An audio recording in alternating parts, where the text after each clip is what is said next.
Matšpalli paneb mängu Unibet. Mängijatelt mängijatele. Tere kallid tennisõbrad! On 9. august, mil seekordne Matšpalli episood läheb salvestamisele.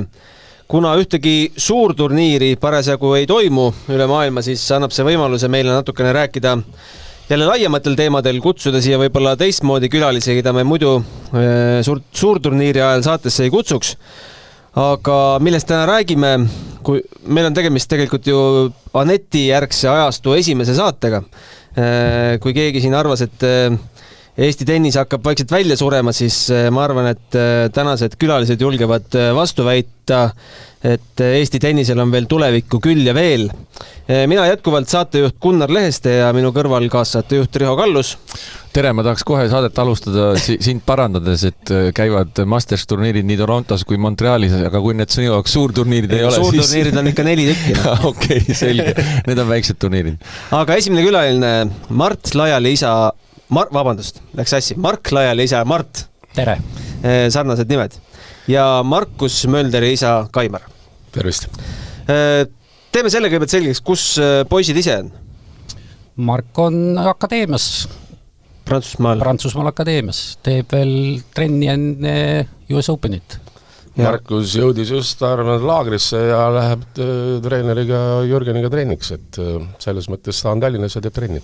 Mis neid mõlemaid ees ootab, kus me Marki järgmisena näeme?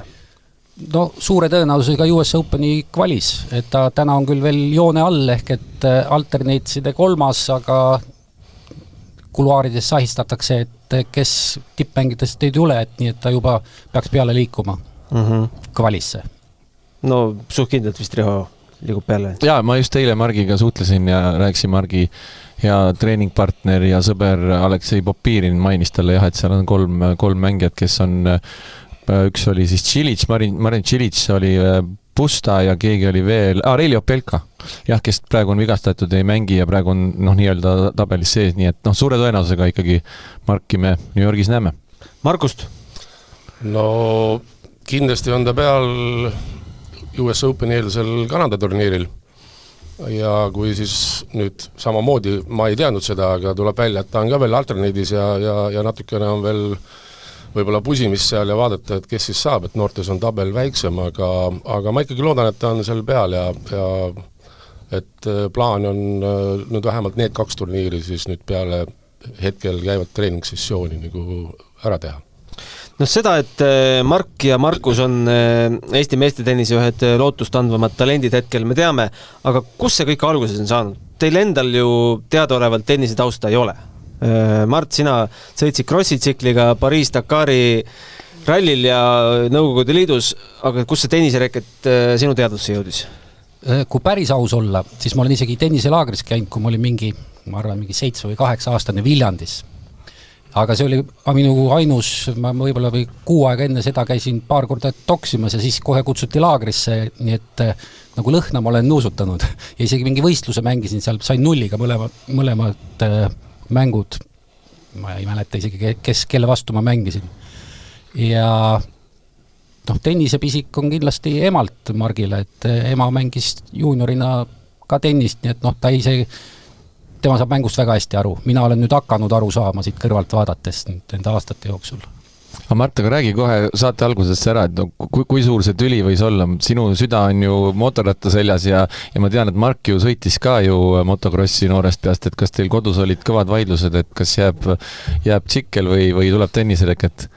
Tead, see on jälle nagu asjaolude kokkulangemine, et mina sain ühe oma unistuse teoks tehtud, sain Tallinnast Vladivostokki mootorrattaga sõidetud. Läksin kodust 1 aasta 8 kuuks, oli samamoodi. Sõber helistas mingi nädal enne, kuule, mul on niisugune plaan või paar nädalat enne, mul on niisugune plaan, et Tallinnast Vladivostokki, ma ütlesin korras, mina tulen, saatsin veel õhtul meilid enda tuttavatel, ühe õhtuga oli meeskond koos, siis kodus äärivei rääkisid, kuule, ma olen nüüd 8 kuuks ära, et võta kämpar ja mine Margiga nagu krossi sõitma, siis ema ütles, et mina ei oska selle sikliga midagi teha, ma ei taha selle autoga sõita, las mängib tennis selle ja. Naine kasutas juust. Jah, asjaolude kokkulangemine ja siis ta sõitis peale seda veel, Mark, ja siis tuli talv peale, talvel me panime juba teadlikult aasta enne juba tennisetrenni talvel, et koordinatsiooni, tegevust rohkem, ja see talv oli niisugune hästi lumine ja ta paar, 3, 4, 5 korda käis sikliga sõitmas ja libe kukkus, ei meeldinud ja kevadel vaatasin, et ilmad lähevad ilusaks, ei küsi, et läheme trenni, mõtlesin, las käib tennises edasi, et ma ise ka ei suru peale, et lähme. Siis mõni päev ütles, mõni laupäev ütles, kuule, lähme sõitma, käisime sõitmas ja mängis tennist edasi ja nii jäis mängima. No näed, Eesti tennis on väga tänulik sulle, et sa selliseid spontaanseid Vladivostoki reise ette võtad. Et sellepärast mängib Mark Lajal täna tennist. Jah, et kui keegi kodus mõtleb samasugune trikile, siis on hea argument, et näed, mis selles peres juhtus, kui ära läheksin. Just. Ja. Aga kuidas Mölderite peres? No meil on natuke teistmoodi, et meil on nagu abikaasaga pallimängu taustaga, et oleme korvpalli mõlemad mänginud, et me oleme nagu meeskonnaala mänguga. Kui kõrgel tasemel? No abikaasa mängis veel Tartu Ülikooli naiskonnas mingid aastad, kuna ta õppis ka seal, aga minu tase jäi siis ütleme nii, et me tulime noorteklassis Eesti meistriks, ja olen paar korda esindanud ka Eesti koondise nii-öelda mingid mänge, ja just noorteklassis, et siis ühel hetkel sai minu teekond korvpalliga läbi, aga peale seda tuligi päris kiiresti tänu Tartu sellistele legendaarsetele tennisemängijatele nagu vennad polakesed ja seal oli veel mõned, kes siis nagu sellega tegelesid, siis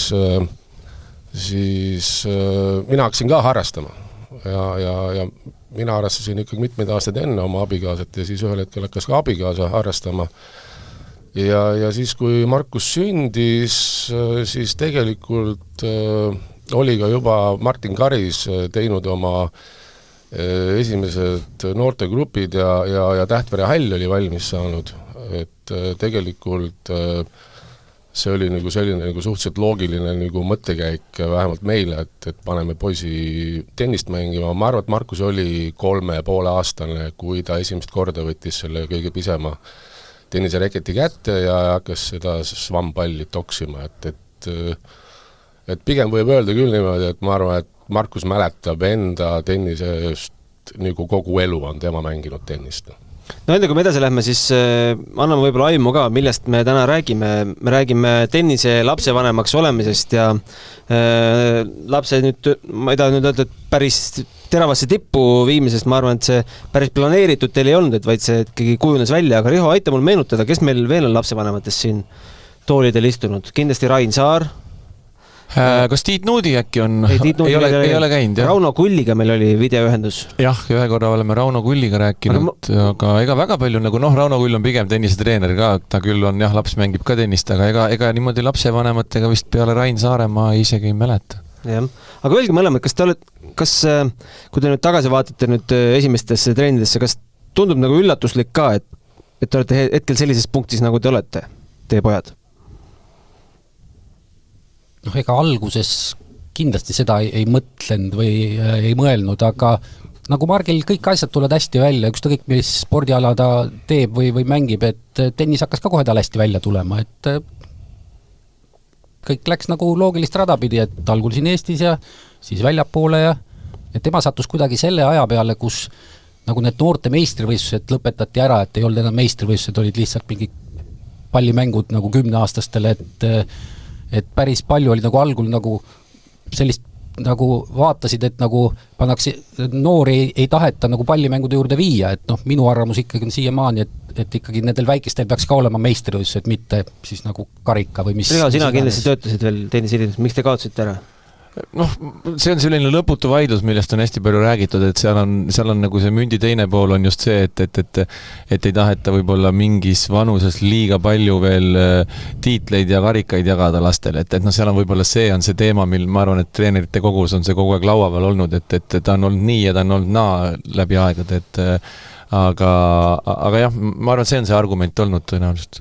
Kas Mölderite pere kujutas ette, et poeg mängib Wimbledonis ja on US Openil joone all? Ei, kindlasti alguses kohe kindlasti mitte, et me olime õnnelikud, et tegelikult Tartus oli üldse, ütleme, et Tartus selle võistlustennisega on alati olnud sellised nagu natukene nagu, kui ajalugu vaadata, et sealt on ju, ajalooliselt ongi polakesed ja Ojassalud ja asjad, et sealt on ju tegelikult mängijaid tulnud küll kuni siis Kennetini ja Tammeni välja, aga tegelikult on niimoodi, et kuna me nägime Martini sellist, ka natukene ikkagi sellist nagu eesmärgi pärast nagu võistlusspordi, võistlustennisele nagu pühendumist ja siis Markus oli lihtsalt sel ajal selle sees, ja loomulikult ega tal on selline hea koordinatsioon olnud juba piisavalt pikka aega, et ta mängis ju ka jalgpalli ja kõike sellist tegi alguses natukene, et selline sportlikkus on tal kogu aeg, et ega ta ei püsinud kuskil, et kogu aeg ta pidi midagi tegema.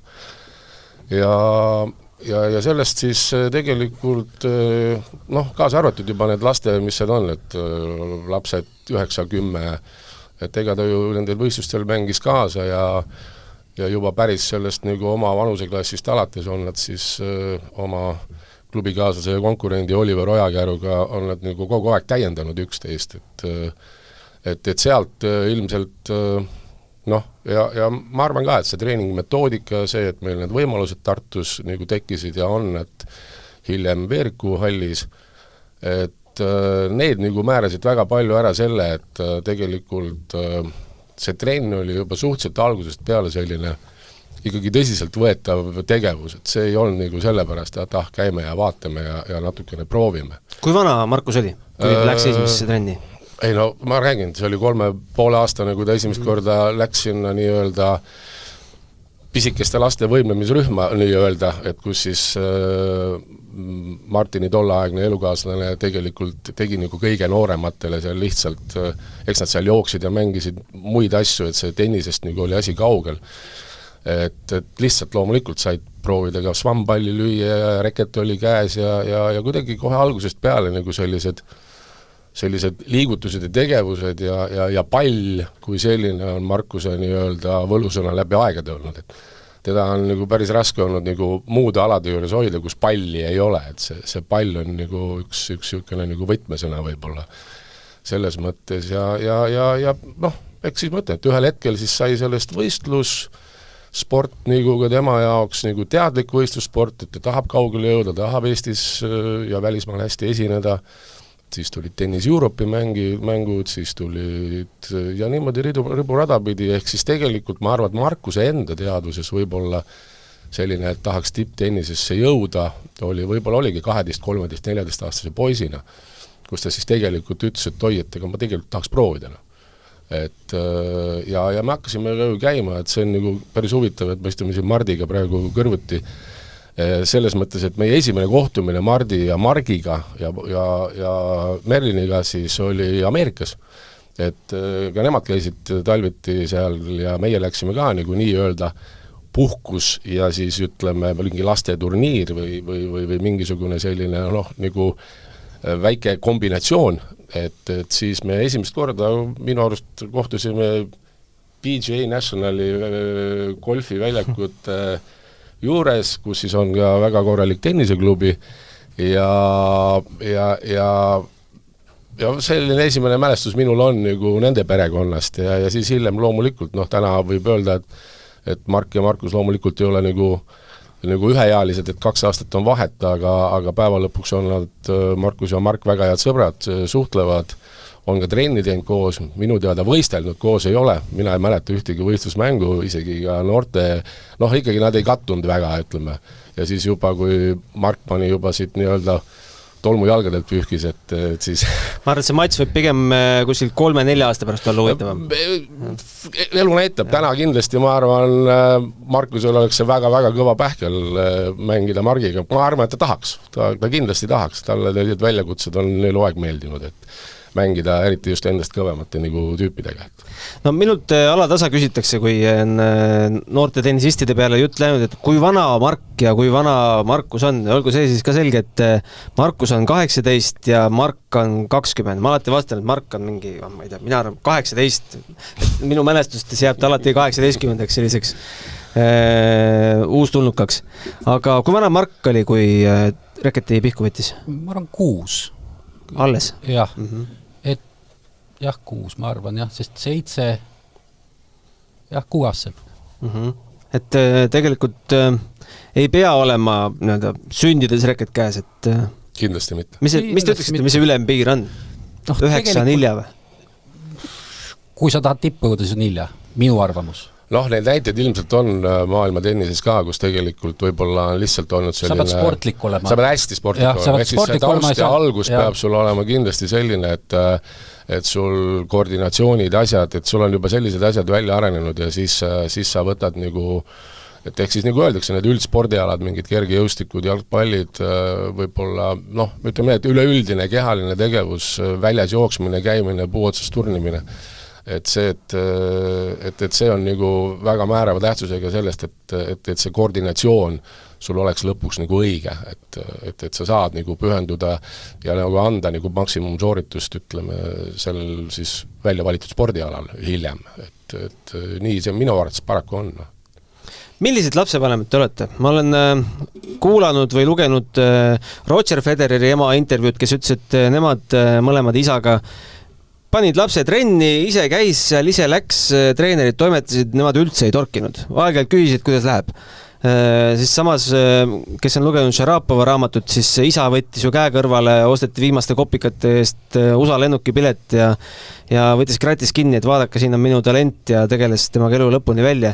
Ja Vosniaki isa ja Tsitsipasi isa ja kõik sellised, et selline kaks äärmust. Kuhu te end sellel skaalal panete? No teil on vist, ma natuke lisan, et teil on vist natukene erinev roll olnud, et ma teie mõlemaid poisse tean juba sellest ajast, kui nad pisikesed Eesti meistrivõistlustel võib-olla esimest korda osalesid, et teie veresest on ikkagi pigem ema selle rolli võtnud, kes tennisega tegeleb ja teil vist, Kaimar, oled nagu sina see, kes keegi peab ohverdama väga palju selleks. Nii tegelikult on küll jah, et seal kui tekib ikkagi selline nagu mingit tüüpi nagu roll tekib ja mitte niimoodi, et see ei ole kokku lepitud kunagi olnud, et kui tegele nüüd sina sellega, et see ei ole kunagi niimoodi olnud, vaid see on kuidagi kujunenud ajas ja eks ma olin ise natukene fanatismi poolest nagu aktiivsem võib-olla ja tahtsin rohkem nagu sellesse nagu isegi sees olla, et abikaasa mul võib-olla tõenäoliselt oligi nimelt natuke tagasihoidlikum, et las see papp siis tegeleb.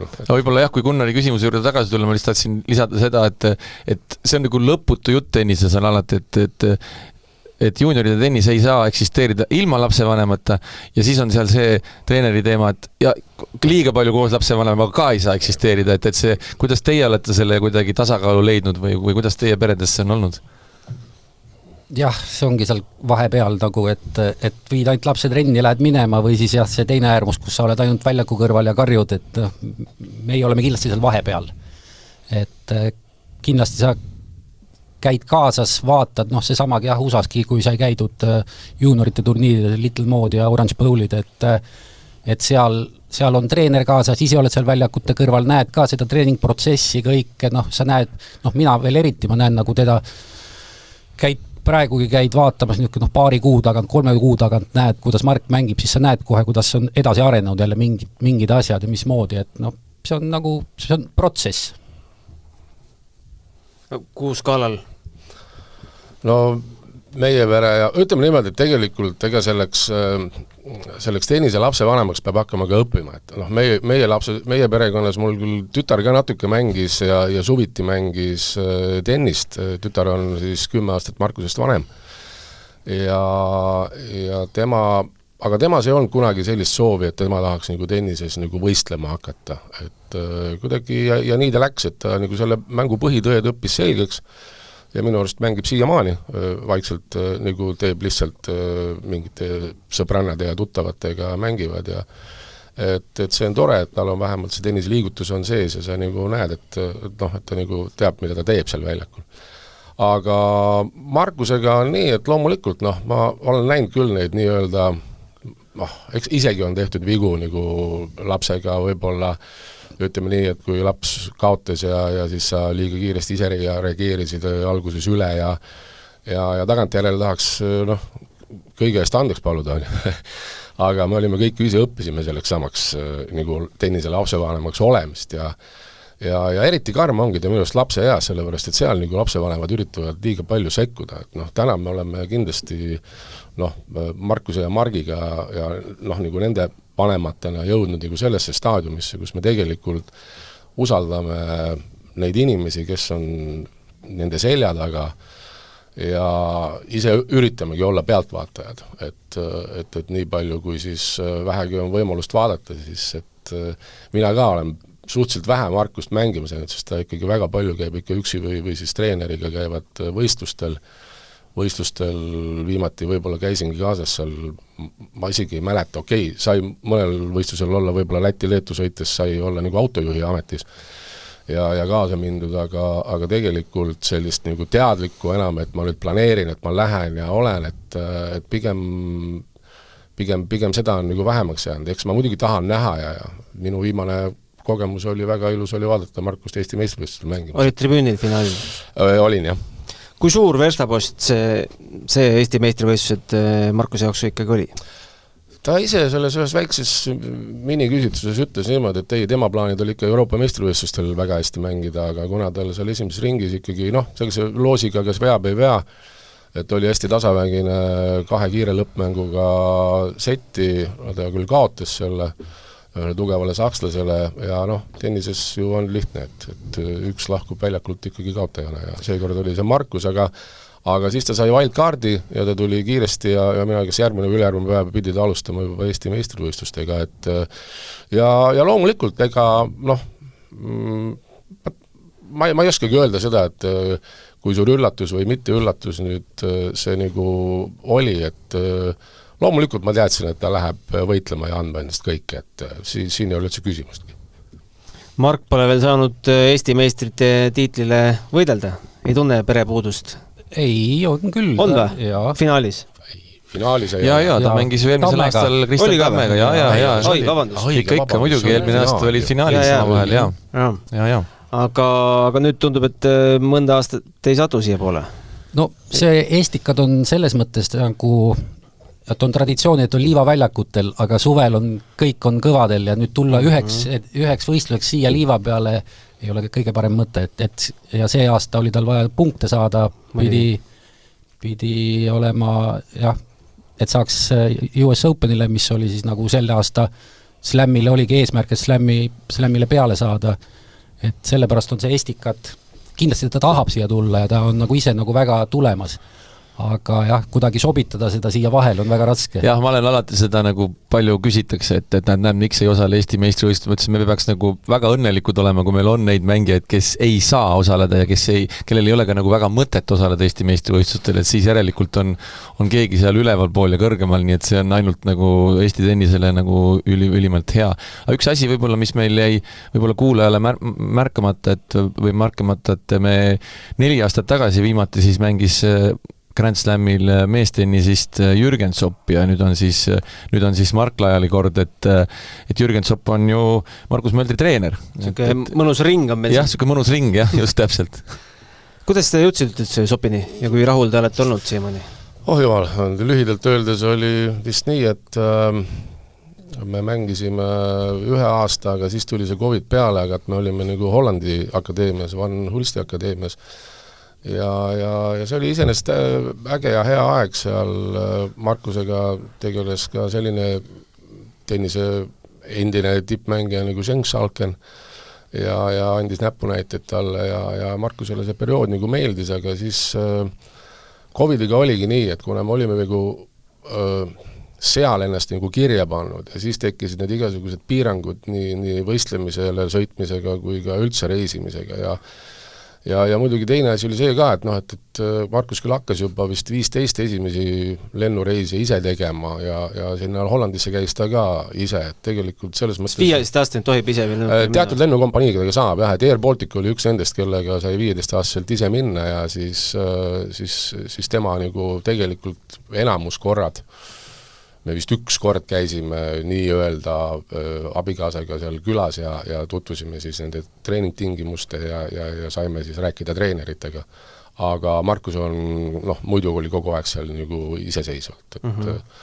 Ja siis oli selle Jürgeniga kokkusaamine oli siis niimoodi, et ma mäletan, et Jürgen on nagu mõned trennid olid nagu ennem teinud Markusega ja tema kindel ju tegelikult ikkagi vastus oli alguses oli see, et kui ma mäletan isegi sai vist kunagi küsitud, mina ju Jürgenit ei tundnud nagu isiklikus plaanis, et küsitud, et kas oleks võimalik, et Markusele mõned trennid teha, ja siis ta ütles kohe ära, et, et peale oma tegevkarjääri ma nagu ei taha enam kohe sellesse karusselli nüüd nagu kohe astuda, et tegelikult et on ikka reisitud ja tehtud ja oldud küll, et ja täiesti arusaadav.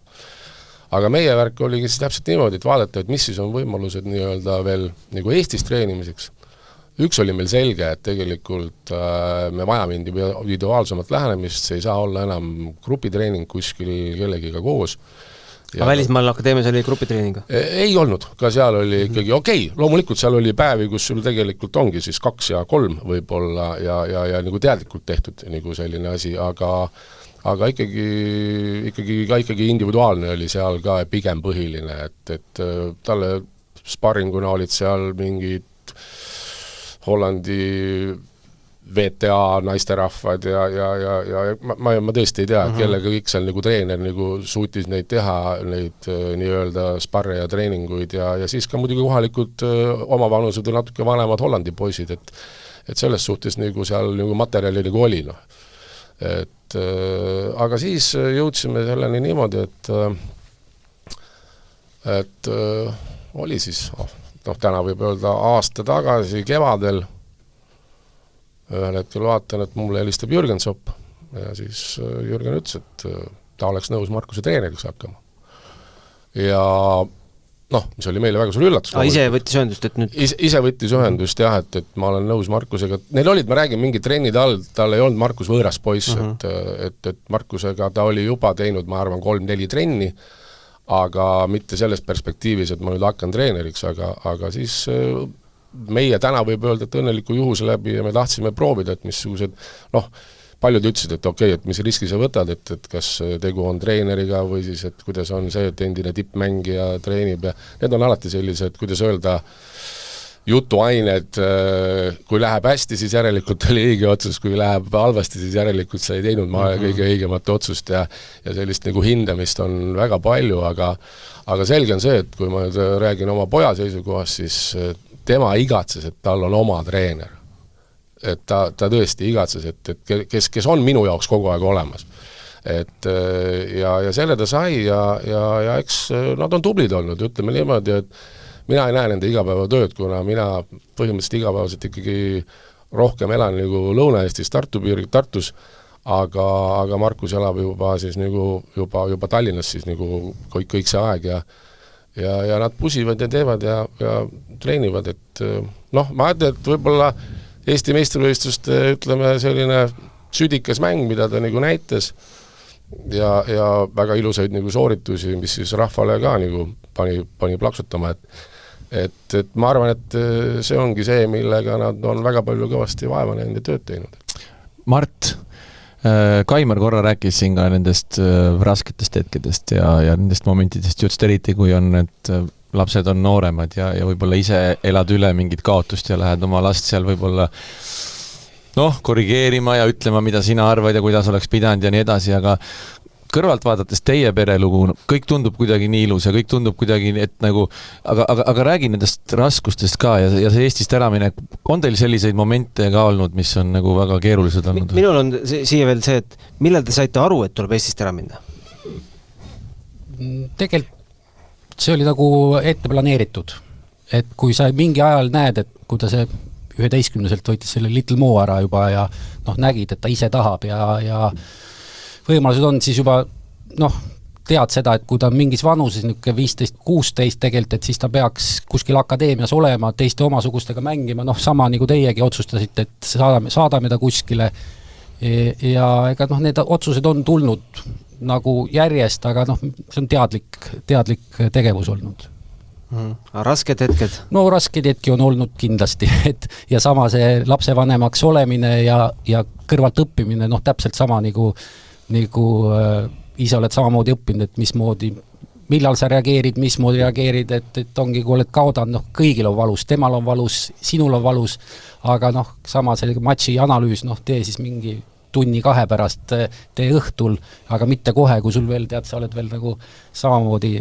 Kas see matši analüüs üldse peaks kodus käima? Või see peaks puhtalt ainult treener tegema? Eks treener teeb ka, aga ütleme ka täna, kui kui on, siis pärast mina muidugi minuga ta räägib telefoni teel või tekstime, saadab talle ka alati, vaatad samamoodi mängu nii palju kui võimalik arvutist õhtul öösel, saadad talle veel sõnumeid, saab kaotab, siis edu järgmiseks turnaks ja võidab, siis edu homseks ja nii ta on, et selleks tennise lapsevõimaks sa õpid, samamoodi see on ka protsess, nagu mängija saab paremaks, saad ka sina kindlasti aru, kuidas sa pead reageerima või kuidas sa pead olema ta kõrval, et teda toetada, ehk et nagu eesmärk on ikkagi see, et temal oleks kõik kõige parem ja et tema nagu saaks aru ja et meie toetame teda, et mitte me ei tee talle kriitikat, et me toetame teda.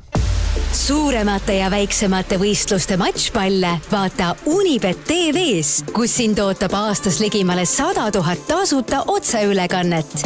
Unibet, mängijatelt mängijatele. Nii, lähme siit edasi.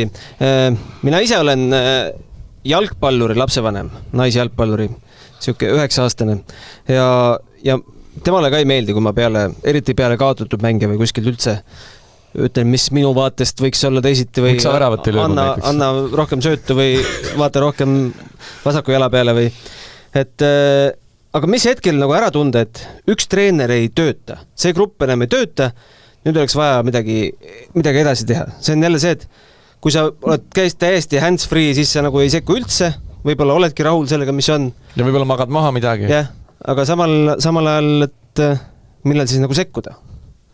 Just selle liigutusega, et vaataks kuskil mujale. Mis nõu te annaksite? Või on teil selliseid situatsioone üldse? Palju? No aga räägi. Kas sa sekkusid või ei sekkunud? Ei, nagu selles mõttes, et selles mõttes sekkuda, et kuidas edasi. Et üks treener on, miski pärast saab koostöö läbi. Kellega Mark üldse on Eestis teinud? Kellega ei ole. Ja tegelikult see ongi, et me naerame, aga see on loomulik. See on loomulik, jah. Ja seda peab saama treener aru ja samamoodi ka mängija. Ja sama ka treener, ütleme nii, et meie jaoks ei olnud Eesti treenerid piisava visiooniga, kes oleks tahtnud kuskile kaugele jõuda. Et kõik on tore, aga siis kui jälle vaja USAsse minna, siis ütleb, et kuule, ma ei saa tulla, et mul see on nagu ebamugav, ma pean 1,5 kodust ära olema, et minge ise sinna, vaadake ise, kui ta et mul teisi õpilasi ka ja et mul see oma see kool töötab ja ma pean siin olema ja ma ei saa tulla kuskile, siis sa ei saa sellise treeneriga enam edasi koostööd teha. No meil vist on natuke nagu teistmoodi, et Markusel nüüd üleliia palju treenerid pole olnud, et tegelikult kuna me oleme ikkagi Tartust elav perekond ja meil oligi see ainuke väljund, kes siis tegelikult oli pühendunud võistlus tennisele, oligi MK tenniseklubi ja Martin Karis ja siis ka ju tema ju alustas ja see klubi on kogu aeg kasvanud ja loomulikult et kõigile ju teada, et on ka järjest, ma ei teagi mitu aastat, 6 või palju aastaid või 7 aastat on juba järjest olnud parim nii-öelda tennisekool. No aga Kaimar, see hetk, kui tuleb see hetk, kas see tuli Martinilt initsiatiiv või teilt, kui on näha, et nüüd on vaja individuaalselt edasi minna? Jaa, see tuli meil ja see tuli tegelikult niimoodi, et okei, võib-olla seal on põhjuseid mitmed, ma ei oska kõiki lahata, aga selge on see, et tegelikult Martin võttis selle teemaks ja ütles, et tead, et kui me tahame nagu astuda nagu järgmist sammu või kui teie tahate mängijana astuda järgmist sammu, siis tegelikult et peaks minema siit Eestist välja ja juba ka juuniorid nii-öelda ajal. Päris julge avaldus Eesti tituleeritumad treenerit ikkagi. Julgeda sellist asja öelda? Ta oli ikkagi selles mõttes, ütleme niimoodi, et kui ma nüüd võtlengi, et seda 2 meie tennisepossi siis Veerikust, kes siis nagu võistlusspordis on kõige kaugemal jõudnud, et seal on ju teisi tennisiste, kes nagu aga kui ma nüüd vaatan just neid 2 poissi, siis tegelikult ega nende eesmärgid on alati olnud kaugemale jõuda, et selline et nende soovid on olnud alati, ütleme, ma ei tea, kuna see teadiskustamine nagu täpselt oli, nagu ma ütlen, kas see oli 12, 13, 14, aga selge on see, et nendel oli kogu aeg soov sinna nii-öelda kaugemale tennises jõuda. ja nii kaua, kuni nad täiendasid üksteist ja tegid ju palju trenni koos ja asju, siis see tegelikult oligi võib-olla ainuke asi, mis meid nagu viis edasi nagu Tartus tennist tehes, et nad olid nii konkurendid kui ka sparringupartnerid ja trennis nagu said ühesuguse tempoga lüüa ja kõiki selliseid asju nagu koos ja treenerina Martin oli piisavalt nõudlik, mina ütleks üks nõudlikumaid treenereid, kes tegelikult, kui natuke köögi poolt teada, et talle nagu sellised, kuidas öelda, lihtsalt käijad, kes arvavad, et nad võistlusspordi tegijad, siis lihtsalt käijad talle nagu ei meeldinud. Et mis on ka loogiline, okei, kuigi sa võid mõelda, et okei, see on ju laste tennis ja niimoodi, aga pigem ta nii ei ole, et seda nagu teadlikustamist ja seda nagu teadlikku tegemist, et kui sa tahad edasi jõuda, siis see on nagu väga oluline osa sellest. Lihtsatest käijatest räägitakse ka võistkonnaalade puhul palju, et aga mis grupid neile siis teha? No on ju harrastajate grupid on ju ja täitsa kohe minu arust on harrastajate klubidki olemas, kus siis tegelikult ei näegi, et ühtegi võistlussportlast nagu peale tuleb, et kuigi kõik nagu proovivad ja tegelikult, et eks siis mina ütlen 100%, et te võite sinna panna väga palju raha alla, te võite sinna panna ükskõik mida, kui ei ole ühte konkreetset nii-öelda kaptenit ja seda sama nagu vedurit, kelle soov on ka midagi nagu ära teha ja see distsipliini nagu tegemine, siis ma arvan, et siis need 2 tennisepoissi sealt Tartust, kes siis täna üritavad nagu juuniorid ilusti lõpetada ja ühel hetkel asuda nii-öelda meeste tennisesse, siis neid võib-olla täna ei oleks sellisena, et see on kindel. Jah, aga see ikkagi teie mõlema jutust kumab nagu ka läbi see, vaat seal peab alati olema keegi see hull, kes on samamoodi, aga tegelikult ikkagi hakkab see väga palju pihta sellest samast lapsest, kellel on see silm särab peas ja tal on see eesmärk, et kui tal see on, siis sa lapsevanemana lihtsalt pead talle selle võimaluse looma ja toetama teda, teisel lapsel võib-olla ei ole seda, et teil on lihtsalt sattunud sellised lapsed, kellel on see mõlemal maast madalast olnud. Materjal on kõige tähtsam, et selles mõttes, et sa võid ju ükskõik, et me oleme ju kuulnud kõiki neid lugusid, kus mingi väga-väga rikas mees läheb ja tahab oma rahapatakaga treenerid surnuks lüüa, et tehke mu lapsest midagi, et väga hea, et see nii ei ole, et tegelikult selline võitluslikkus ja selline vaimsus peab ikkagi sellel mängijal endal sees olema, ta peab olema selline, et mina küll ei mäleta, et ma oleks pidanud kunagi Markus trenni ajama. Ei tule mul meelde ühtegi sellist situatsiooni. Ja ka treener ütleb täna Jürgen, et kõige tähtsam on Markusel olemas, tal on olemas nii-öelda nagu võitlustahet. Et ta ei lähe lihtsalt alla andma. Et isegi kui mõni mängu tulemus on selline, mis siis tegelikult nagu rahvas vaatab, et okei, et seal on võib-olla seis 2 ja 3 on ju, või on mingisugune asi, et just kui sai nagu aledalt lakki on ju, või ma ei räägi üldse seisust 0 ja 0 on ju, et mis siis on tegelikult nii-öelda nagu ei ole selline nauditav tulemus, aga vähemalt selle päeva paremat lähed sa ikkagi andma, et nii on. Kas teil selliseid murdehetki pole kummalgi pojal olnud, et tuleb peale kaotatud mängu koju, viskab reketi, ma ei tea, keldrisse, ütleb, et aitab. Nüüd on kõik. Kindlasti on olnud, et ma ei taha rohkem tennist mängida, eriti kui ta väike oli, siis ka tuleb, ma ei taha enam tennist mängida. Aga kuidas sellest üle saada? Eks tuleb jälle järgmine päev ja magab ära ja läheb üle, aga eks see esimene emotsioon, eriti kui veel noor oled, sa ei oska oma emotsioone ka veel nagu talitseda, et siis Sa räägid praegu, me räägime praegu noortest mängijatest, ma ei tea, kui te sattusite vaatama Breakpointi Netflixi sari, eks ju, maailma tippmängijad, Maria Sakkari, kogu tiim tuleb, kaotab matši, ütleb kõik läbi. 2 päeva ollakse rahulikult, keegi ei suhtle, kõik teavad, et nüüd on karjäär on lõppenud, me rohkem ei mängi. Ja siis 3. päeval hakatakse uuesti trenni tegema ja see on normaalne osa sellest tippspordist.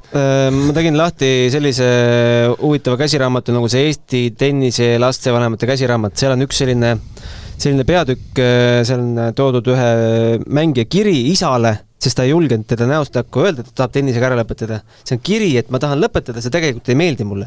Ja kui te olete lugenud Andrea Agassi raamatut, Agassi ütleb ka, et ta vihkas tennist. Et mingis vanuses lapsed muutuvad väga headeks näitlejateks. ma ei tea, ma ei ütle see... Et Gunnar, kus sa tahad jõuda, et äkki lapsed vihkavad tennist, aga vanemad tahavad? Ei, aga mõtle, kuidas, mis öelda võib-olla nendele, kes ei tunnegi ära, et tegelikult laps ei naudi enam seda. Ma arvan, et tegelikult lapsevanem tunneb selle ära, see järelikult tähendab seda, et see tähendab seda, et sa rahuldad enda mingisugust kirge ja võib-olla mingisugust asja, mida sa oma lapse peal ma arvan, seda on meile ka kunagi öeldud ja tehtud, et kuule, et enda nagu mingi saavutuse, mis sul puudu jäi, et äkki sa tahad kompenseerida seda võib-olla sellega, et su laps nagu teeb selle ära, et noh, enda seisukust on öelda, et kindlasti see ei ole niimoodi, et kõik need soovid ja tegevused on tegelikult lähtuvalt sellest, et mida Markus on tahtnud, et tema on seda ise tahtnud, ta on nõus seda, olema ausalt, täna ma saan aru seda valu ja seda protsessi nii-öelda tegema ühel ja kindlasti ka nautima, et vahet ei ole, et sul on valus ja need on ebainimlikud nii-öelda tegevused ja liigutused, mis siis tegelikult tavainimene ilmselt väga hea meelega ette ei võtaks. Too näide, mis on ebainimlik?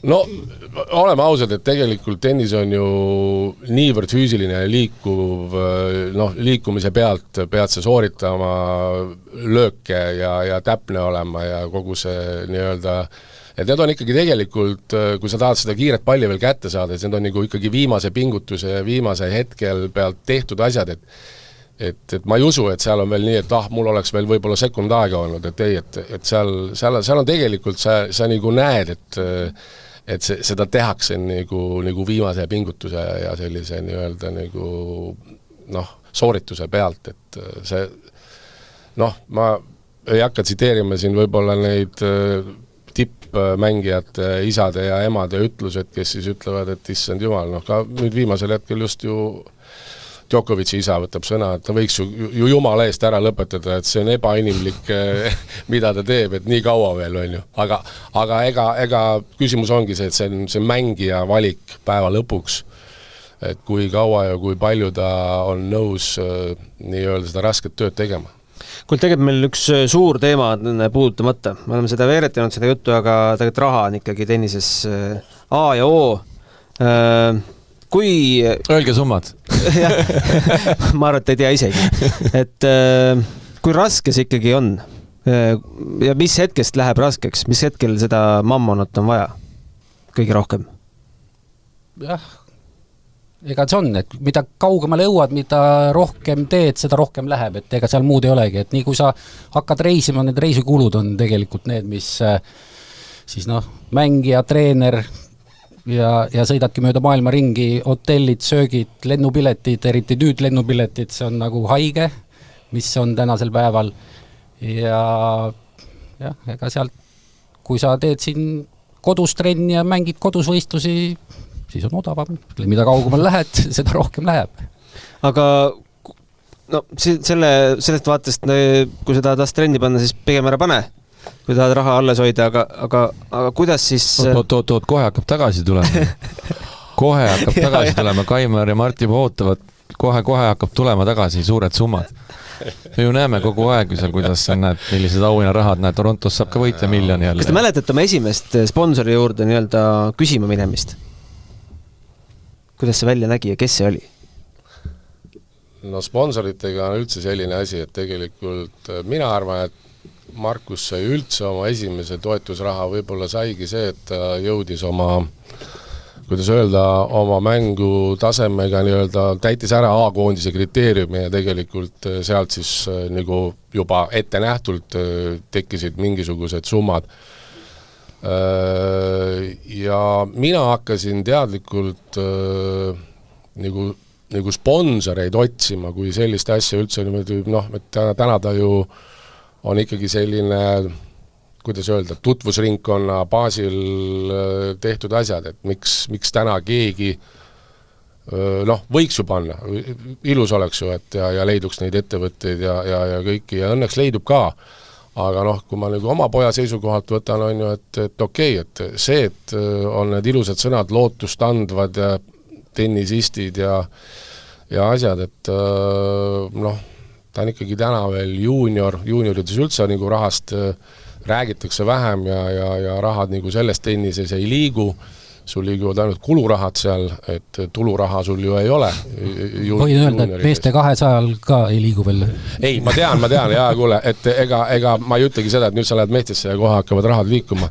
Et su kulud on kindlasti kogu aeg suuremad esialgu kui sinu võimalikud tulud ja sellepärast loomulikult sponsorid leida on väga tänuväärt asi, kui leidub ettevõtteid, kes tahavad õlga alla panna, aga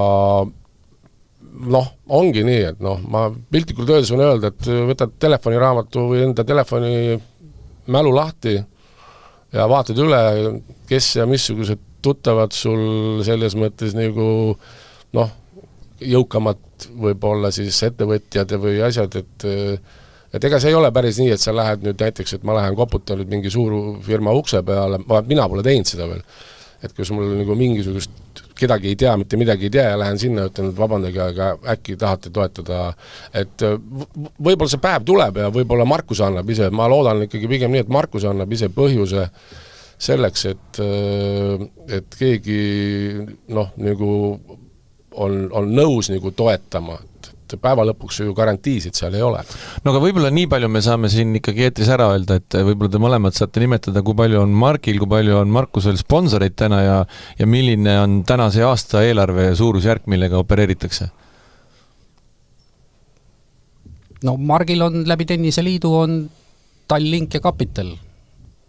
Mina ütlen, et see on, aitäh, et sedagi on, aga see on nagu näpu otsaga andmine. Ütleme, see on väike osa eelarvest, kogu eelarvest. See on väike osa. Aga mis on Margi tänane aasta eelarve, ütleme, suurusjärk? Ütleme nii, et riigikogulase palgaga ei elaks ära või ei saaks ära finantseeritud. Jah, et ütleme niimoodi, et kõik see muutub sellest hetkest alates, rahavajadus nagu läheb suuremaks, kui me teemegi edasi selliselt, nagu tipptennisesse peaks jõudma, et sul on oma privaattreener, sul on oma füsioterapeut ja nii edasi, et seda tausta jõuda, kõik ei ole nagu kogu aeg nii-öelda nagu kõik inimesed ei ole palgalehel, aga tegelikult massaažid, asjad, värgid, mis nagu kaasnevad kõige sellega, mis on nagu taastumistooted, ärme räägime üldse seda, et tegelikult millegiga on vaja mängida, ehk siis see on siis nagu, aga alustame jalanõudest, jõuame reketiteni, riietuseni ja see ei ole ainult tennisemäng, see on ka tegelikult üldkehaline ettevalmistus ja kõik selline asi, et ja Mart juba mainis, et loomulikult, et kõik need nii-öelda reisimisega seotud kulud on ikkagi mis siin maailmas täna tõusnud ei ole hindadest, et pigem nagu need asjad on nagu kõik ikkagi päris siukene nagu arvestatav nii-öelda nagu väljaminek ja ma olen päri Mardiga, et ega loomulikult meie ettevõtja taustad Mardil ja minul on kindlasti selle võimaluse andnud, et me oleme suutnud toetada neid sellisel määral, aga ka siin võib ühel hetkel lagi ette tulla, sellepärast, et need summad võivad veel, sest see, et nagu tuleks tagasimakse päev, seda me ei tea, kuna ma saan aru, et te olete ise ka natuke pannud, jah? Jah, ütleme see niimoodi. Me teame, et Mart tegeleb põrinatega vast elu lõpuni, aga mis valdkonnas sa tegutsid? Mina tegelen sellises valdkonnas nagu mööblifurnituuride hulgimüük ja müün mööblitööstusettevõtetele siis ajaminevaid nagu tooteid ja müün ka tööstuslikke liime. Ja see on selline nagu põhiala nagu olnud, võib öelda, läbi elu.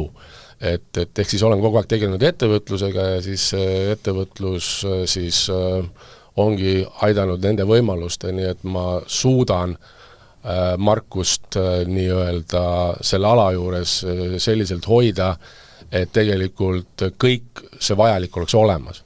Et loomulikult, ega tegelikult ma arvan, et see on nagu enamus, see on kõige suurem küsimus üldse, et kuidas nii-öelda, võiks öelda siis, et väiksest riigist nagu meie oleme, et mingi need vähesedki lootust andvad mängijad siis, kellest, ja seal ongi see küsimus, et kes ütleb, et ta on lootust andev, et tegelikult juunioride tennises on minu arust seda hinnangute andmist sellist väga varajast hinnangute väga varajast hinnangute andmine on tegelikult on ikkagi väga vale nagu lähenemine, sest tegelikult võtamegi niimoodi, et lapsed arenevad füüsiliselt väga erinevalt, et ja kes avaneb hiljem, kes avaneb varem, aga päeva lõpuks sa näed ära ikkagi kindlalt need mängijad, kellel on soov seda ise teha ja kaugele jõuda. Et kui see on ainult vanemate soov ja värgid, siis mina ütlen, et sinna ei ole mõtet kulutada. Et kuidagi ikkagi see, nagu me rääkisime, et see tennisemängija, see toode peab ise andma selle signaali, et sinna on, et on mõtet kulutada ka selle treeneri aega, selle füsioterapeudi aega, raha, vanemate pühendumist, et sellega mõtet tegeleda ainult siis, kui see mängija ise need ma ei tea, kas tulemused kohe, aga need signaalid peab tema andma, et ei, ma tahan seda teha. Mart, kuule, aga ütle seda, sa mainisid, et praegu on tegelikult Mark on seal maailma 200 lävel, kuskil 230 midagi on ta vist ATP edetabeli koht, et kui palju, sellest on tegelikult räägitud, et see nii-öelda break-even või see hetk, kui sa saad oma kulud tasa, et enam-vähem kuskil seal võib-olla 150, aga siis ka tegelikult treener on ka veel eraldi lugu, et kas täna sa saad öelda, et missuguse protsendi ta ka ise suudab oma eelarvest nagu teenida, kas ta mingid kulud suudab katta ja kas sellisel tasemel mängijal on ka mingisugust rahvusvahelist sponsorlus huvi üldse või on tal, ma ei tea, reketi leping tal ikkagi on, ma loodan? Jaa, ta sai peale juunioreid, ta sai Wilsoniga 4 aasta lepingu, et reketid ja keeled, need asjad on tal garanteeritud. Ja pluss siis, ja seal on samamoodi tulemustest sõltuvalt siis nagu... Wilson teeb sokka ka. jah, et Wilson tulemustest sõltuvalt siis toetab? Jah. Aha. Rahaliselt? Rahaliselt. Aha. Aga see on tal siis ainuke sponsor põhimõtteliselt veel, lisaks Kapitali Tallinkile, jah? Ja ütleme siis nii, et sama Popüürin, kui ta oli maailma top 100, siis mingi hetk, kui ta tõusis, võttis ka uue treeneri ja mingi poole aasta pärast ütles, ma ei saa seda treenerit enam pidada. Et ei olnud võimalik? Ei olnud võimalik kuigi pidada. Ta oli 100 hulgas? Päris karm. Päris karm on see elu, jah. Ehk ma ütleks, et kui sa top 150-ga veel, ma arvan, sa oma kulusid tagasi see on ilma treenerite teema. Sest treenerite palgad võivad olla seal 5-kordsed kuus ja nii edasi ja protsendid palju maksad auhinna rahadest. Aga need toetajad, kes teid on läbi aastate aidanud ükskõik mis summadega, kas need ootavad midagi tagasi ka või nad lihtsalt on heast tahtest? Aga sul jäi vastamata ikkagi, palju ta nagu eelarvest ise täna teenib? Oskad sa öelda mingi protsent, 30% teenib või? Ei teeni isegi seda või? Ei. Ütleme see Challengeri võit $8600 sai selle võidu eest. See nädal maksab ka kindlasti $2,000-3,000 niikuinii. Just, et sa saad võib-olla kahe turniiri 2 nädala kulud saad siis ühe korra, kui sa nüüd Challengeri võiduga, jah. Et nagu hakake tennist mängima, seal on suured rahad. et selles mõttes, et karm, et väga välja valitud saavad ikkagi osa sellest tordi kirsist. Jah, ilus on vaadata küll, et Grand Slami võidurahasid, aga jõua sinna. Kas midagi peaks muutuma? Et tegelikult poleks neid 300, 400, 500, poleks sind ka Roger Federer? Jah, ja minust mingi aasta tagasi need tipud andsid mingid, see oli koroona ajal vist. Jah, et need, kes seal allpool on, need saaksid ka nagu ala esimese ringi kaotuse eest saaksid ka... See koroona vist lajatas neile kõige... No ma olen alati öelnud, et see tegelikult see suur, väga oluline muutus on tegelikult mängijal siis, kui ta hakkab Grand Slamide põhisse peale saama. See tähendab sulle enam-vähem $200,000 aastas vähemalt, sest et seal auhinnarahad on täna ikkagi 50-60 000 on esimese ringi kaotaja. Jah, et kui sa oled selles seltskonnas... Jube raske sealt välja kukkuda, aga saa sinna. Siis on raske välja kukkuda, aga sinna saada on ikka väga keeruline. Et see on nagu see kõige tähtsam hüppe. Mina loodan, et Mark teeb selle ära, et ta on väga-väga tubli olnud ja väga kihvt on vaadata olnud nagu tema tegemisi ja kindlasti on... Markusel on, kellele nagu järgi minna, et tegelikult on väga lahe vaadata nagu praegu just Margi tegemisi. Et... Ja mul on nagu väga hea meel just sellepärast, et meil on täna nagu 3 sellist 2 juuniorit ja 1 mees, et noh, tihtipeale näed juunioride klassis, kuidas käib õudne võitlus, kes võidab omavahel, aga siis kui vaatad pikka plaani, sa ütlesid, sa pead väga tänulik olema, et sul on see konkurent, kes sind täna võidab, et see on see, ma usun, Markusel kindlasti Oliver on ka väga palju andnud juurde. Oi, absoluutselt. Et sul on see võitlusmoment kogu aeg. Et... Ja, see on kindlasti, et Markus on isegi öelnud, et okei, et noh, enamus mänge on ikkagi Oliver võitnud ja Markus on ka saanud võidurõõmu tunda. See on ainult hea. Aga jah, et ma ütlen, et noh, võib-olla nende kõige viimane, kõige valusam mäng võib-olla nagu Markuse poolt vaadates oli siis üle-eelmine aasta poisid 18 Eesti meistrivõistluste finaal, kus setid olid 1-1, esimese vist Markus kaotas 6-4, teise võitis 6-4, noh, kui ma nüüd mäletan, ja viimases Markus juhtis 4-1, 40-15 ja see mäng lõppes Oliveri võiduga 6-4. Et see oli kindlasti üks selle nii-öelda Oliveri ja Markuse vahelise nii-öelda matšide kõige valusam kaotus. Need on valusad asjad, aga me teame, kui palju on neid noori, kes on meil siin säranud tennis Europites 14-aastaselt ja konkurenti Eestis ei ole, aga 16-aastaselt ei mängi enam tennist. Et neid näited on ka. Ja kindlasti on, jah, et ma arvan, et me võiksime siin lastevanemaks olemisest rääkida veel pikalt ja tundel. Ma arvan, et see las see jääda teistesse peredesse, kodudesse arutada või meil järgmistesse saadetesse, aga ma veel võtan kokku selle saate sellise küsimuse. Kas te olete oma poistelt küsinud, millest nad unistavad tennises? On nad öelnud välja oma eesmärgi? Ma mäletan, kui üks esimesi kordi käisime USA-s ja mingi hommikusegi lauas Mark sööb hommikut ja ütleb, et tead, et paljud poisid tahavad saada maailmas number 9, aga mina saan. Ta oli 7 või 8 siis, 8 ma arvan, jah. Kirja seinale meile siia. Ta seda ise ei mäletanud, et ta niimoodi on öelnud, aga noh, nii mina kui ema mõlemad olime seal hommikusegi laua taga ja võime öelda, et... Aga mis te naarsite siis või muigasite? Ei oleme alati nagu toetanud seda ja sul peavadki suured eesmärgid olema. Eks ta tõsi on ja ma arvan, et ma ei mäleta, et ta oleks ütlenud, et ta peab olema maailma number 1, aga pigem on ta öelnud seda, et ta ei saa 1 olla, Mark on 1. Ja Mark on nüüd 1. Jah, et me võtame selle number 2 siis.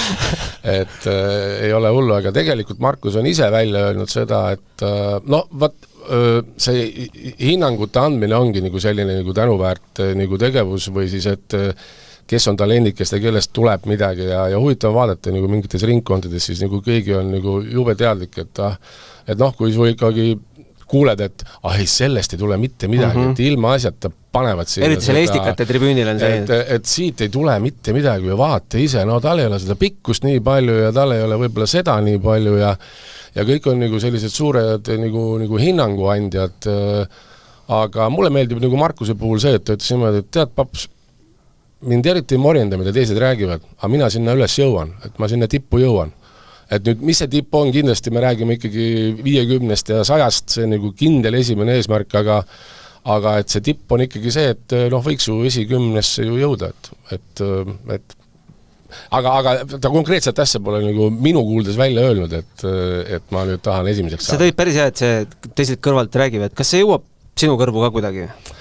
Tead, harva, aga mina pigem olen nagu samamoodi nagu seda meelt nagu Markus, et las nad räägivad, et ega nad ju taustsüsteeme ikkagi nii hästi ei tea, nad ei näe seda igapäevast nii-öelda tegevust ja igapäevast nii-öelda planeeritust selleks, et jõuda sinna, ütleme, et noh, Mark on ehe näide praegu, kui palju ikkagi ta nagu sellise meeletu töö tulemusena on siin viimase paari aastaga nii-öelda tõusnud ja täna sõna otseses mõttes ajalooliselt nagu enda jaoks jõuda US Openi kvalisse, ütleme nii, et võimas teguna. Sa, Mart, oled kuulnud Margi kohta, et kuule, Mark juba mitte kuskil sopp ja võsand. No ma olen sama partei esindaja, et ma ka ei kuula kedagi.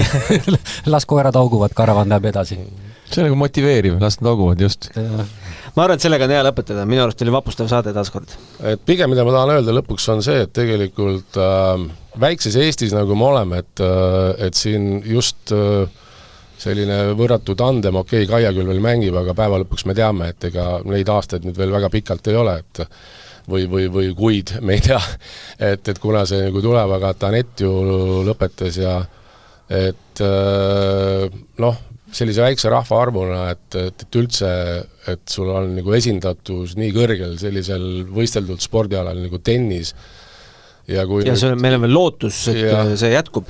Ja kui nüüd tõesti vähemalt, noh, kihvt on kuulata, ikkagi on hea kuulata ja südantsoojendav on kuulata, kui ikkagi öeldakse, et kuulge, et justkui nagu äkki need noored poisid nüüd näitavad ja teevad midagi.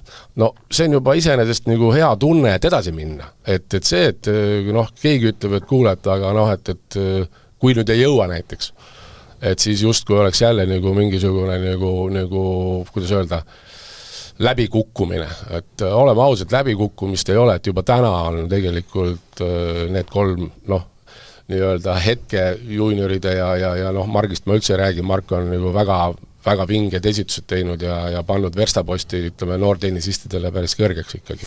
Jah, ja kui me siin ikkagi räägime praegu, et viimane aasta lõpu Grand Slam on tulemas ja saate alguses just alustasime nendest võimalustest, et kui nüüd satub tõesti nii, et Mark saab peale, Markus saab peale, Oliver saab peale, nüüd mängib ju Ingrid Niil Eesti lipu all ja meil on Kaia Kanep ja siis meil on 5 tennisisti New Yorgis, et pole paha. Loodetavasti nii läheb. Ma proovin nüüd uuesti see saadet lõpetada. Lõpetada. Aitäh saatesse tulemast ja järgmiste kordadeni. Juba tenniseväljaku ääres. Suur tänu teile. Aitäh. Matšpalli pani mängu Unibet, mängijatelt mängijatele.